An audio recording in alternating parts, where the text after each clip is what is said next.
আমার লগে দেখা করতে আছে যে আপনারা ভোট দেবো আগামী ইলেকশনে।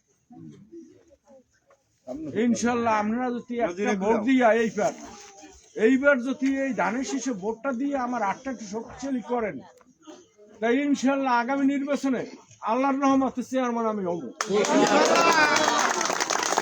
আমরা যদি এই চেয়ারম্যানের না চান, এই চন্দ্রায় চেয়ারম্যানের না চান, তাহলে এই চন্দ্রের মাটির লোক আপনারা বেইমানি করবেন। আর কি কমু, আমার এই শেষ সভা আর কোন মিটিং এই ইলেকশনের মধ্যে করতে পারবো না। ইলেকশনের পর আপনাদের সবার লাগে দেখা হইবে, যদি দেখা করার মতো কায়দা আপনারা রাখেন, দেখা করার মতো কায়দা আপনারা রাখেন। আর একটা অনুরোধ থাকবে, আপনারা আসবো কাইল একটা দিন পেট থেকে একটা করে ভোট আমার জন্য ধানের শীষের জন্য তৈরি করবে।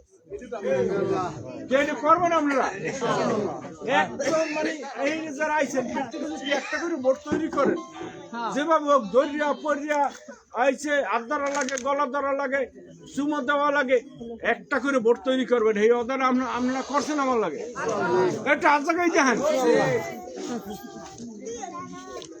তাহলে এই সেন্টারে এই ওয়ার্ডে আপনারা যারা এই গ্রামটায় আইছেন, যদি আপনারা পেট থেকে একটা ভোট যদি কামাই ঠিক করতে পারেন, তাহলে আমার মনে হয় যে 12 তারিখ নির্বাচনের পর আমার ইজ্জত থাকবে।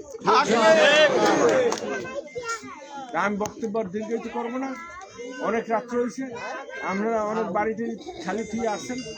আমার বক্তব্য শেষ করলাম। সব বক্তব্য শেষে আমি আবার বলতে চাই যে আমার আটটা আপনারা শক্তিশালী করেন। শক্তিশালী করার জন্য 12 তারিখ ধানের শীষে একটা ভোট দেবেন, আরো 2টা ভোট দেওয়ার চেষ্টা করবেন। আল্লাহ হাফেজ, বাংলাদেশ জিন্দাবাদ।